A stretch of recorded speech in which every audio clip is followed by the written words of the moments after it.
ऐकू येतात तुला? व्हिडिओ बंद आहे. आणि हे बघा तुझं ब्लूटूथ कनेक्ट केलं तर ब्लूटूथ कनेक्ट करायचं इकडून स्विच करायचं ब्लूटूथ.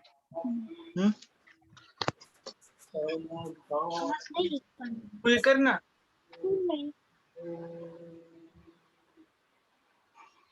या गाठीचा अर्थ आहे सुखकर आहे सधम्माचे श्रवण करणे. सुखद आहे संघाची म्हणजे समाजाची धर्माचरण करणाऱ्यांची एकता. सुखद आहे सगळ्यांनी एकत्र येऊन केलेले कार्य. बुद्ध आणि त्यांचा धम्म या परमपूज्य डॉक्टर बाबासाहेब आंबेडकर लिखित धर्मग्रंथाच्या पहिल्याच पानावरती परमपूज्य डॉक्टर बाबासाहेब आंबेडकरांनी धम्मपदातील अनेक गाथातून फक्त ही एकच गाथा निवडलेली आहे. समस्त मानव प्राणी व निसर्गाच्या कल्याणासाठी ज्याने आदर्श मार्ग सांगितला ते आपल्या सर्वांचे मार्गदाते तथागत भगवान बुद्ध व 20व्या शतकातील आधुनिक बुद्ध दी बुद्धिस्ट सोसायटी ऑफ इंडिया या मातृसंस्थेचे संस्थापक 1956 नंतरच्या धर्मांतरित बौद्धांचे धर्मगुरू आधुनिक भारताचे निर्माते परमपूज्य डॉक्टर बाबासाहेब आंबेडकर यांच्या स्मृतीस विचारास व कार्यास प्रथम मी त्रिवार अभिवादन करतो. The Buddhist society of India Buddhist seminary विभागाअंतर्गत आयोजित करण्यात आलेल्या या प्रशिक्षण शिबिरामध्ये मी सर्वांचं सहर्ष स्वागत करतो. या प्रशिक्षणाची सुरुवात आपण नेहमीप्रमाणे त्रिरत्न नमन आणि त्रिशल पंचशील या गाथा घेऊन करत असतो. परंतु गेल्या 2 शिबिरामध्ये आपण प्रत्येक प्रशिक्षणामध्ये एक गाथा घेण्याचा आपला जो विचार आहे त्या अनुषंगाने आज आपण धम्मपालन ही गाथा घेऊयात. सगळ्यांनी हात जोडायचा आहे आणि धम्मपालन गाथा मी स्वतः घेतो. सर्वांना विनंती आहे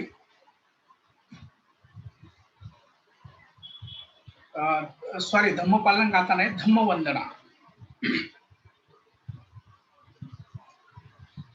स्वाखातो भगवता धम्मो संधिटिको अखादिका यही पशिको ओपनियोको पचंत वेदितभो विउपिति धम्मं यावं जीवितं पर्यन्तं शरणं गच्छामि. ते च धम्मा तीताचो हे च धम्मा नागता पशुपन्ना च ये धम्मा अहं वन्दामि सर्वदा. नाथि मे शरणं कय्यं धम्मो मे शरणं वरं. एतेन सच्चवच्चेन होतु मे जयमङ्गलम्. भूतमङ्गेन वन्देऽहं धम्माचस्मिदं वरम्. धम्मो यो कलितो दोषो धम्मो खमतु तमम्. एकिञ्चिरतन लोकविचति विविधं पुथु परतनं धम्मास्मनत्ति तस्मासोति भवन्तु मे अठांगिको मोक्ष प्रवेशा उजको मग्धो धम्मो अयं संतनिकरो पनितो नियानिकोन्त पनमामि धम्म. साधु साधु साधु. यानंतर मी आयुष्यमान बाळासाहेबजी गायकवाड यांना विनंती करतो की कृपया आपण आजच्या विषयाच्या अनुषंगाने प्रस्तावित ठेवावं. आयुष्यमान बाळासाहेबजी गायकवाड. सभी को नमो बुद्धाय, जय भीम.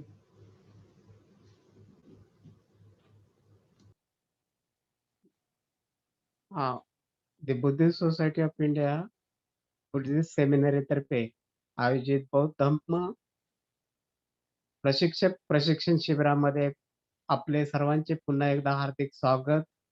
जय भीम, नमो बुद्धाय.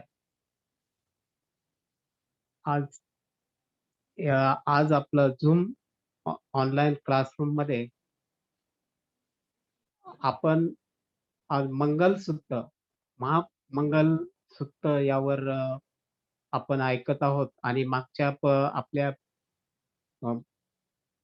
क्लासरूम मध्ये आपण एक सूत्र ऐकलं होतं आणि आता आपण पुढील सूत्राचं ऐकण्यासाठी मी आयुष्यमान सचिन शुभ्रसागर सर यांना विनंती करतो.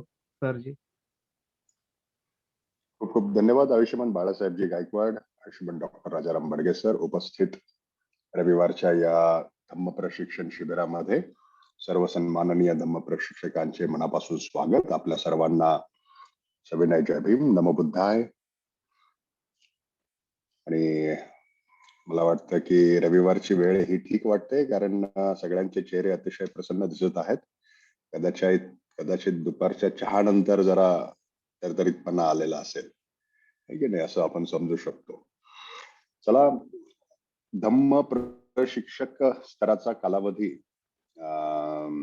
1 वर्षाचा कालावधी हा एप्रिलच्या दुसऱ्या आठवड्यामध्ये पूर्ण होत आहे आणि दर आठवड्याला आपण नवीन विषय घेणार आहोत जो सिलेबस मध्ये समाविष्ट केलेला आहे. भारतीय राज्यघटनेमधील एक महत्वाच्या ज्या तरतुदी आहेत, संपूर्ण राज्यघटना आपण पुढच्या स्तराच्या प्रशिक्षणामध्ये पाहणार आहोत. पण या स्तरामध्ये एक प्राथमिक ओळख की या स्तरावरतील कदाचित आपल्यापैकी अनेक जणांना राज्यघटनेचा अभ्यास असेल, पण त्यातील काही महत्वाच्या तरतुदी ज्या धम्म प्रचारकाला माहिती असणं खूप आवश्यक आहे. तर त्या तरतुदींसाठी आपण एक सेशन घेणार आहोत, भारतीय राज्यघटना. त्याचप्रमाणे क्रांती, प्रतिक्रांती आणि बुद्ध की कार्ल मार्क्स हा जो धम्मग्रंथ आहे, तर त्या धम्मग्रंथामधील सुद्धा महत्वाचे मुद्दे आपण पाहणार आहोत. बाबासाहेबांचा दृष्टिकोन आपण पाहणार आहोत एका आठवड्यामध्ये.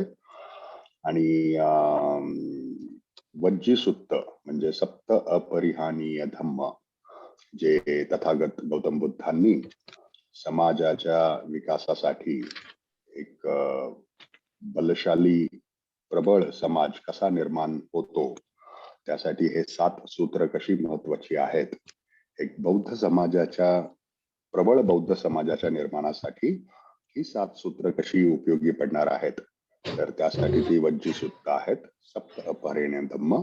तर त्यासाठी आपण एक सेशन डेडिकेट करणार आहोत. तर अशा पद्धतीने एप्रिलच्या दुसऱ्या आठवड्यामध्ये आपण या स्तराचं प्रशिक्षण कंप्लीट करणार आहोत.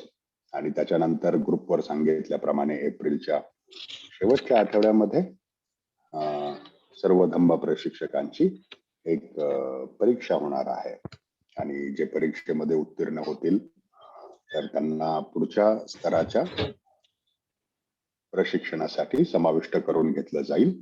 जे उत्तीर्ण होणार नाहीत तर त्यांना 1 महिन्यानंतर परत एकदा ते टेस्ट देऊ शकतात. त्या टेस्ट नंतर त्यांना पुढच्या स्तराच्या प्रशिक्षणासाठी समाविष्ट करून घेतलं जाईल. त्याही स्टेजमध्ये जर ते उत्तीर्ण झालं नाही तर पुढच्या महिन्यामध्ये देखील ते परीक्षा देऊ शकतात. ओके, ही प्रोसेस चालू राहील. विजयजी हसतात आहे. तर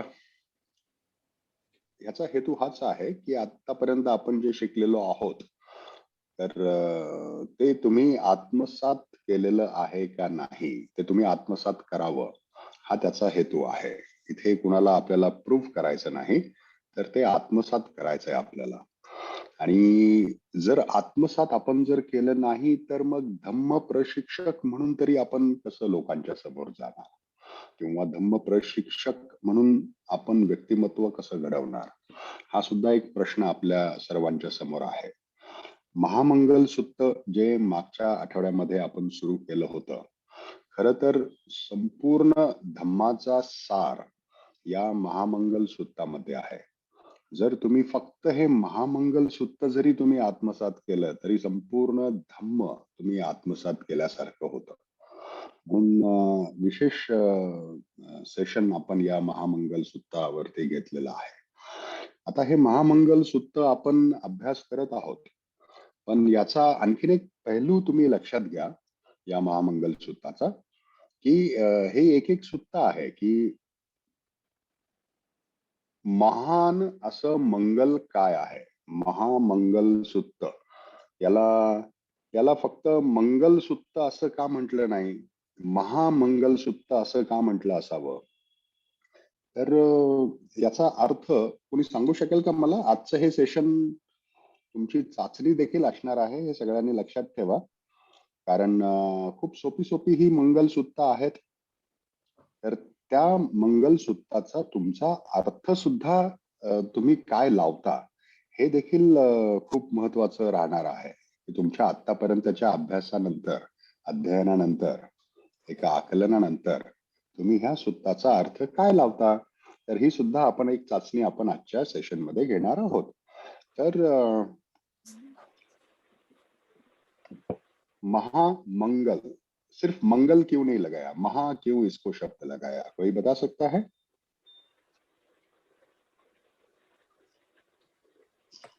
महा मंगल, ओके, मंगल तो मंगल का अर्थ क्या है?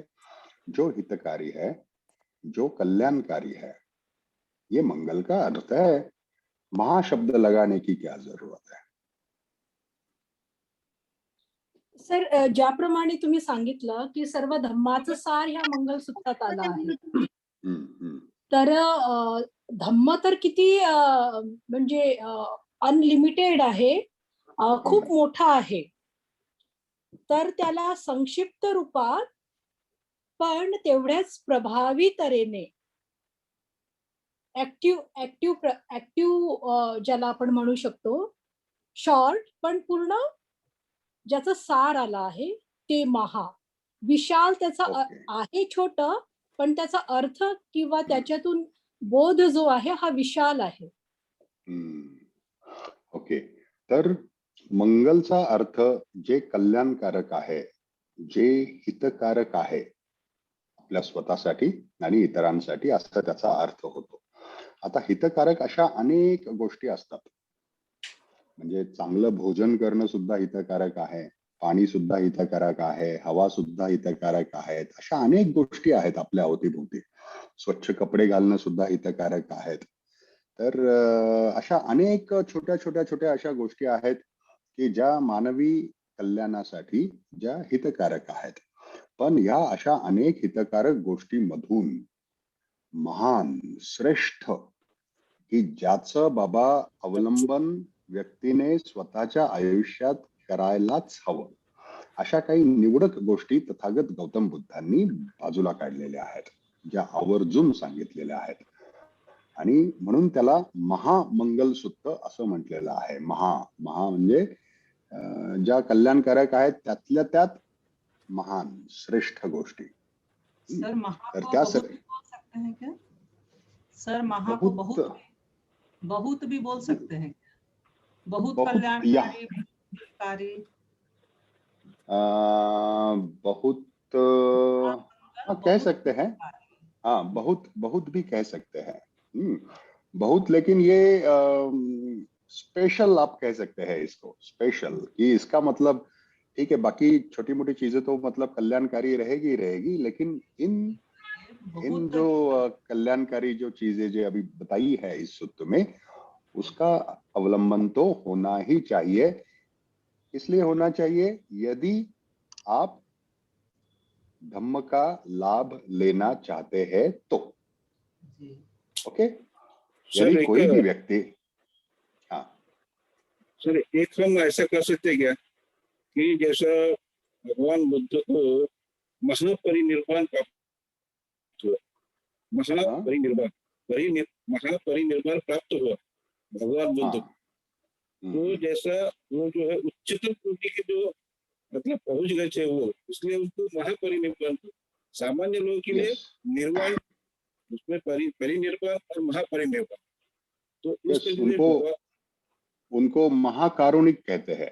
करुणा कारुणिक तो मतलब विजय जी आप भी है, हम सब भी थोड़े कारुणिक है कि नहीं? लेकिन तथागत गौतम बुद्ध को महाकारुणिक कहते हैं। उन्होंने जो कल्याणकारी चीजें बताई है इसलिए उसको महामंगल। हाँ, मतलब करुणा तो हम यहाँ वहाँ इस्तेमाल करते रहते हैं, मैत्री भी हम यहाँ वहाँ मतलब प्रत्यक्ष रूप में उसका उपयोग करते रहते हैं, लेकिन तथागत गौतम बुद्ध की मैत्री को हम महामैत्री कहते हैं कभी कभी। तो वो डिफरेंस जो आप ध्यान में अगर लेंगे तो ये महाशब्द यहाँ पे क्यों आया है इसका अर्थ आप जान सकेंगे। मंगल चीजें तो है, बहुत सी चीजें हैं मंगल, लेकिन उन सब में महामंगल ऐसी कुछ चीजें हैं जो विशेष रूप से हमें ध्यान में रखनी बहुत जरूरी है। तो वो विशेष चीजें क्या है इसका समावेश ये महामंगल सूत्र में किया गया है। तो लास्ट टाइम हमने पहला सूत्र इसमें देखा था, तो क्या था वो पहला सूत्र, कोई बता सकता है? असेवनाच बालाना पंडितानांच सेवना पूजाच पूजनीयां एतं मंगलमुत्तमं। नहीं ठीक है, वो तो पता है जी, वो तो देखा हमने, लेकिन क्या देखा उसमें?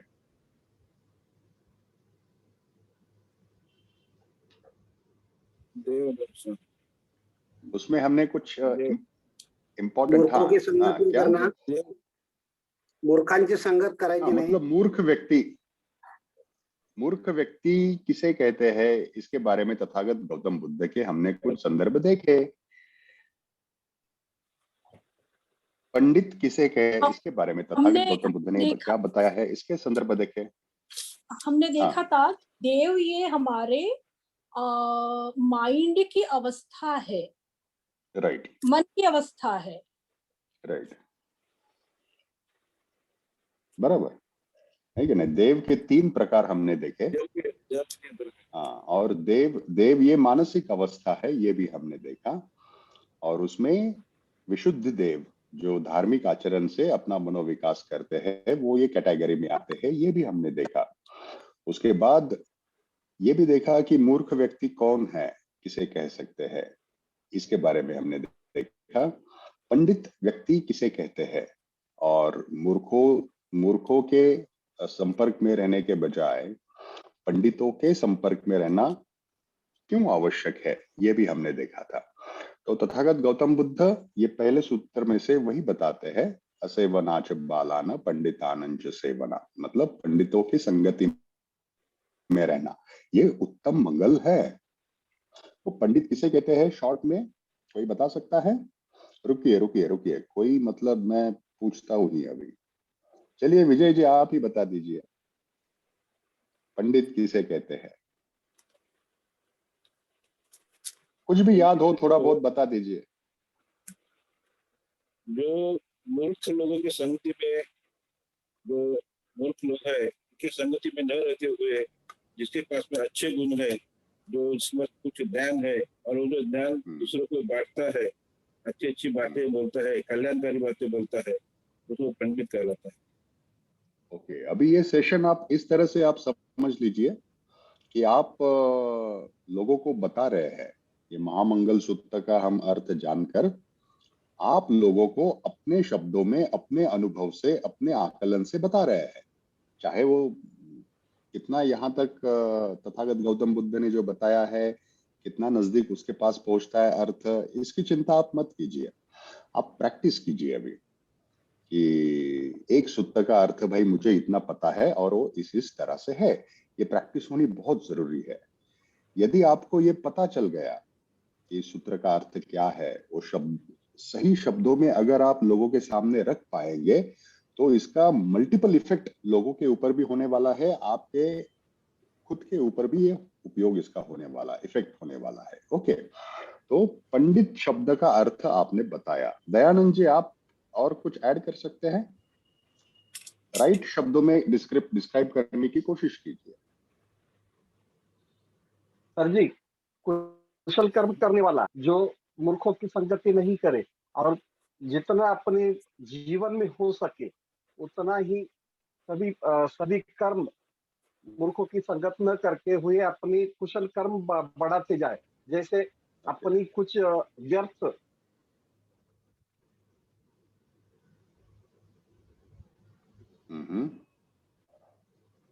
डिस्कनेक्ट हो गया लगता है। आपको होशियार नहीं समझता है।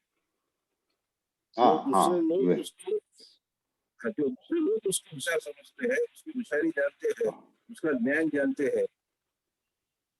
दूसरों ने कही हुई ओके, बातें जो है वो पंडित कहलाते हैं। देखिए सबसे पहला जो मैं दोबारा बताता हूँ, आप सब लोग इसके ऊपर थोड़ा चिंतन कीजिए। दोबारा बताता हूँ मैं। राइट शब्दों का इस्तेमाल करना और हम सभी के शब्द प्रयोग एक जैसे होने बहुत जरूरी है। राइट शब्द है वो। देखिए सबसे पहला अगर बताना है कि भाई पंडित कौन है, तो उसकी क्वालिटी आप बताइए। वो ये नहीं करता, ये नकारात्मक चीज पहले मत बताइए। इसकी संगति नहीं करता वो, ये नकारात्मक हो गई। पहले वो, हाँ है क्या नहीं, कि ये नहीं करता वो नहीं करता, तो फिर क्या करता है भाई, है क्या नहीं। तो वो क्या है, इसको पहले सामने रखिए।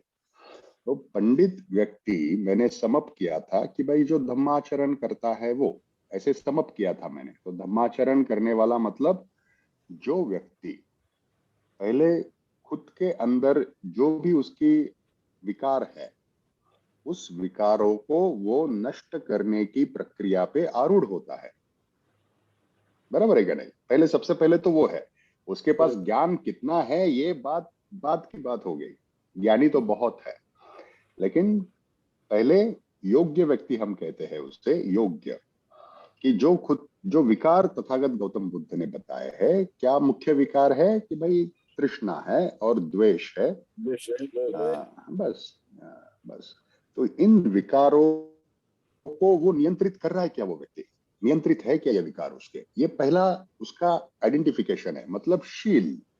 इन शॉर्ट, शील, विकारों का वो दमन कर रहा है क्या नहीं? ये पहली उसकी क्वालिटी है उस व्यक्ति की। ओके, उसके बाद फिर धम्म के बारे में वो व्यक्ति जानने में थोड़ा माहिर है। धम्म का पठन करना या धम्म की जानकारी लेने के लिए वो व्यक्ति सक्रिय है, और वो जानकारी लेते लेते उसके व्यक्तिमत्व में वो बदलाव भी ला रहा है। तो ये वो ज्ञानी पंडित व्यक्ति की क्या है, क्वालिटी है। तो ये क्वालिटी सबसे पहले आपको सामने रखनी होगी कि हाँ भाई पंडित व्यक्ति मतलब कौन है। तो पहले सबसे पहले कि इसके भाई इसके विकार कम हुए हैं क्या नहीं, द्वेष कम हुआ है क्या नहीं, लोभ इसका कम है क्या नाही। 10 आसव जी आपण पाहिली होती बुद्ध की कार्ल मार्क्स या ग्रंथामधली, त्या 10 आसवांपैकी याची किती आसव यांनी कमी झालेली आहेत. म्हणजे हे झालं त्याचं कॅरेक्टर, त्याच्या कॅरेक्टरची ती पहिली माहिती झाली त्याची. म्हणजे पंडित व्यक्ती हा झाला. दुसरा त्याचा भाग की बाबा तो अभ्यासू आहे का नाही, म्हणजे धम्माबद्दल त्याचं अभ्यास करण्याची किती त्याची प्रयत्न आहेत, धडपड आहे, आणि ते अभ्यास करून त्यांनी कितपत आत्मसात केलेलं आहे. हे झालं त्याचं ज्ञान, हे त्याचं नंतर. पण पहिलं काय झालं त्याचं कॅरेक्टर. तर हे पंडित व्यक्तीबद्दलचे हे 2 मूळ मुद्दे हे तुम्ही लक्षात ठेवा. ढोबळ जर कुणाला सांगायचं झालं बाबा पंडित व्यक्ती काय आहे, तर बाबा त्याच्या विकारांवरती त्याने नियंत्रण किती प्राप्त केलेलं आहे, आणि दुसरं त्याच्या ज्ञानाबद्दल तो काय करतोय. बस simple.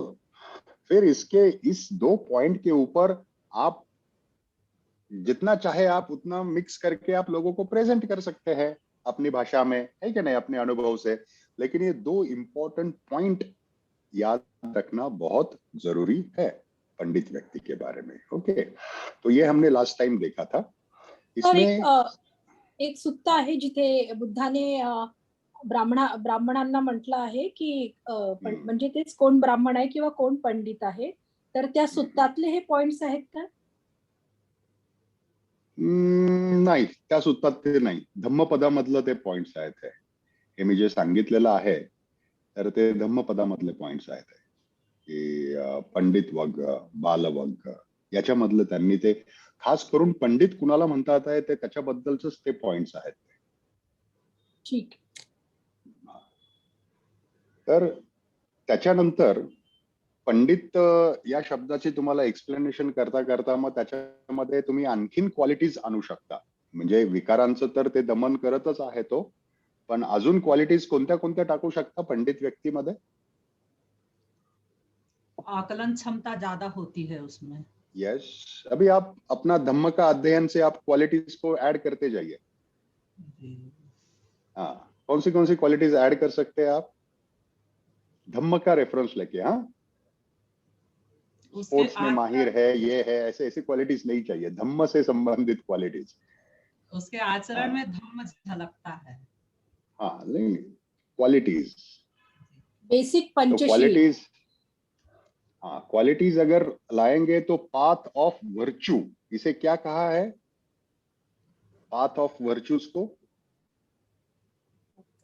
Path of virtues, virtue. Panchsheel को क्या कहा गया है इंग्लिश में? Path of virtues. Path of virtues को क्या कहते हैं मराठी में? द बुद्धा एंड हिज धम्मा में क्या? दयानंद जी बताइए, बहुत आसान है।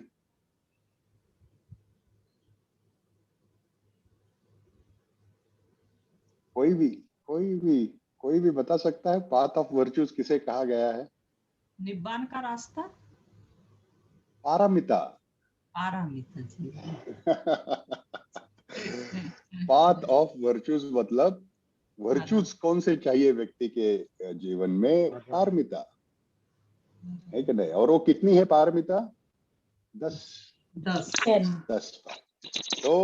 तो पंडित व्यक्ति में आपको अगर गुण अगर एक्सप्लेन करके बताना है तो आप क्या करेंगे? सीधे सीधे पारमिता को इंक्लूड कर देंगे उसमें। भाई है क्या उसमें? प्रज्ञा है क्या, करुणा है क्या, मैत्री है क्या, विनम्रता है क्या, है कि नहीं? ये पारमिता आप इंक्लूड करके आप लोगों को बता सकते हैं, है कि नहीं? कैरेक्टर में पहले तो विकार उसके कम किए क्या, उसके बाद क्वालिटीज को ऐड कर दीजिए और लोगों को बता दीजिए, है कि नहीं? सिंपल। तो इस तरह से आपको एक्सप्लेन करना है और वो भी अपने अनुभव से। तो अभी जब आप पंडित के बारे में चिंतन कभी करेंगी तो ये क्वालिटीज को आप उसमें ऐड करके देख लीजिए खुद ही, मतलब उसके बारे में चिंतन कर लीजिए आप। ओके, ये पंडित लोग, ऐसे पंडित लोगों के साथ रहना ये उत्तम मंगल है, ऐसे तथागत गौतम बुद्ध कहते हैं, बताते हैं। क्यों उत्तम मंगल है इनके साथ रहना? क्या होगा इनके साथ रहने से? स्वयं का कल्याण होगा, फिर वो दूसरों का भी कल्याण करेगा। ऐसे वो क्यों कल्याण करेंगे दूसरों का? खुद सुधरेगा तो दूसरों को भी सुधर।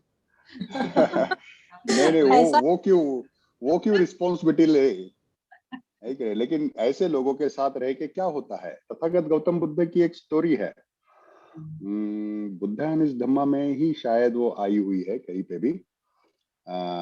तो 1 साल रहने के बाद एक व्यक्ति तथागत गौतम बुद्ध के साथ 1 साल रहने के बाद वो निकल जाता है। बोलता है यार कुछ फर्क नहीं पड़ा मुझे, क्या 1 साल रहा, मेरा पूरा टाइम वेस्ट हो गया, ठीक है ना?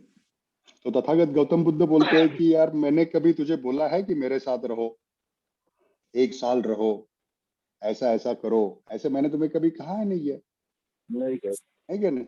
हाँ? है ना, स्टोरी आई है बुद्ध नहीं वो आलेली सर, आलेली आहे हो। तर तथागत गौतम बुद्ध अजिबात सांगत नाहीत की अरे ये बाबा माझ्यासोबत 1 वर्ष रहा, हे असं असं कर। तो जो योग्य व्यक्ति की संगत में रहना है क्या ना, ये उत्तम मंगल है। तो योग्य व्यक्ति तो आपको कहेगा नहीं कि आओ भाई मेरे साथ रहो, है क्या नहीं, चलो साथ में रहो, वो जिम्मेदारी नहीं लेता। की मी तुला असं म्हटलं का की तू माझ्या साथीने राहायला म्हणजे तुझ्यामध्ये काही फरक पडेल? हो बरोबर, तो म्हणतो नाही। लेकिन हाँ, लेकिन फिर भी अगर योग्य व्यक्ति नहीं कहता आपको कि आप मेरे साथ रहो, लेकिन फिर भी उसके साथ रहने से ये उत्तम मंगल होगा, ऐसे तथागत बोलते हैं। क्यों बोलते हैं? साथ रहने से क्या होगा उसके भाई, क्या हो सकता है? क्योंकि उसकी जो आदतें हैं वो आदतें हम ले सकते हैं, वो जो रास्ते पे चलता है वो रास्ते पे हम चल सकते हैं, उसका विकास कर सकते हैं उसके रास्ते पे रहने से। जैसे जैसे आप एक पत्तों से भरे पेड़ के नीचे आप छांव के लिए जाते हैं, वो पेड़ आपको नहीं बुलाता, लेकिन आपको लगता है यार मुझे वहां छांव मिलने वाली है, कितनी अच्छी छांव है, ठंडाई है वहां पे, इसलिए आप वो पेड़ के नीचे जाते हैं, है कि नहीं? कुएं के पास आप क्यों जाते हैं? अरे उसमें पानी है, क्योंकि, लेकिन कुआं आपको पानी नहीं देगा ना। पानी किसको लेना है?